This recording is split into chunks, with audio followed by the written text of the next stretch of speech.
মালদ্বীপে আমাদের চতুর্থ দিনের সকালটা শুরু হয়েছিল হার্ড রক হোটেল মালদ্বীপে। হোটেলে আমাদের জন্য কমপ্লিমেন্টারি ব্রেকফাস্ট ছিল, তাই সকালে উঠে আমরা প্রথমেই চলে গেলাম ব্রেকফাস্ট করতে। ব্রেকফাস্টে বেশ কিছু আইটেম ছিল, আমরা পছন্দ মতো খাবার নিয়ে আমাদের নাস্তাটা শেষ করলাম। সকালের নাস্তা শেষ করে কিছুটা সময় আমরা রিসোর্টের সুন্দর বিচে হাঁটাহাঁটি করলাম। চারপাশে নীল জল, সাদা বালি আর মনোমুগ্ধকর পরিবেশ।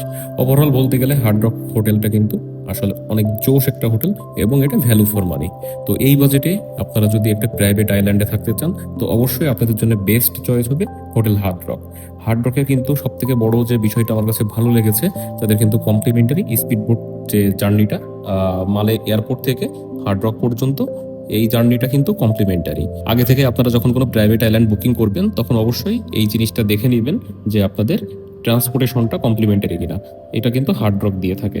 তো আমার হার্ড রকের ওভারঅল সার্ভিসটা অনেক ভালো লেগেছে। তো আমি অবশ্যই আপনাদেরকে সাজেস্ট করব, যদি আপনারা কখনো একটা প্রাইভেট আইল্যান্ডে থাকতে চান এবং একটা গুড বাজেটে, তো অবশ্যই হার্ড রক হতে পারে আপনাদের একটা গুড চয়েস। হলো মালেতে পৌঁছে আমরা আমাদের রুমে চেক ইন করলাম। আমাদের হোটেলটা ছিল লোনো ভ্যালি। লোনো ভ্যালিটা কিন্তু সুন্দর একটা হোটেল, আপনারা অবশ্যই এখানে থাকতে পারেন। এটা ছিল একদম বিচের সাথেই এবং একটা সি ভিউ রুম যেটাতে ব্যালকনি ছিল। রুমটা কিন্তু অনেক সুন্দর ছিল। রুমের ভাড়াটা আমরা ডিসক্রিপশন বক্সে দিয়ে দিব।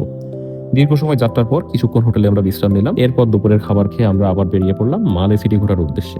আর মালে সিটি যাওয়ার জন্য আমরা কিন্তু কোনো প্রাইভেট গাড়ি বা ট্যাক্সি ব্যবহার করিনি, আমরা ব্যবহার করেছি মালদ্বীপের লোকাল বাস।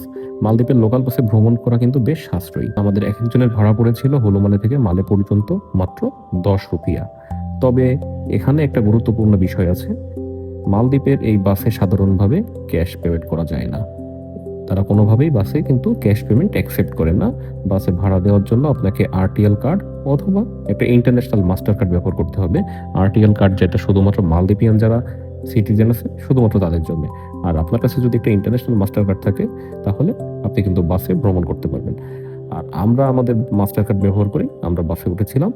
তাই আপনি যদি মালদ্বীপে বাজেটের মধ্যে ঘোরাঘুরি করতে চান তাহলে লোকাল বাস হতে পারে আপনার জন্য খুব ভালো একটা অপশন। আমরা শহরের বিভিন্ন রাস্তা ঘুরে দেখলাম, কয়েকটি লোকাল মার্কেট ঘুরলাম এবং কাছ থেকে দেখলাম মালদ্বীপের মানুষের দৈনন্দিন জীবনযাপন। এরপর আমরা কিছুটা সময় কাটালাম ওয়েস্ট পার্কে। দুপুরের সময়টা বেশ ভালোই কাটলো।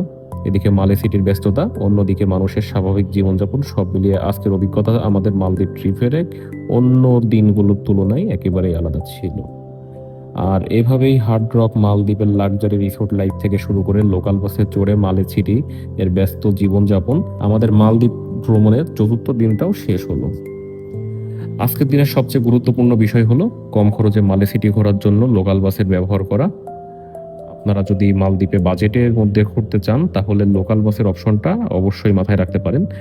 আমরা যখন লোকাল বাসে করে হলুমালে থেকে মালে সিটির দিকে যাচ্ছিলাম তখন পথে পড়লো মালদ্বীপের অন্যতম গুরুত্বপূর্ণ স্থাপনা চায়না মালদ্বীপ ফ্রেন্ডশিপ ব্রিজ, যার অফিসিয়াল নাম হলো সিনেমালে ব্রিজ। এই ব্রিজটি মালে এবং হলুমালে এবং ভ্যালেনা ইন্টারন্যাশনাল এয়ারপোর্টের মধ্যে যোগাযোগ আরও সহজ করেছে। সমুদ্রের ওপর দিয়ে ব্রিজ পার হওয়ার সময় চারপাশের দৃশ্যটা ছিল অসাধারণ। এটা ছিল আমাদের আজকে মালদ্বীপের সর্বশেষ দিন। আমাদের মালদ্বীপ ট্রিপটা আমরা এখানেই শেষ করছি। আবার দেখা হবে নতুন কোনো ভিডিওতে, নতুন কোনো দেশে।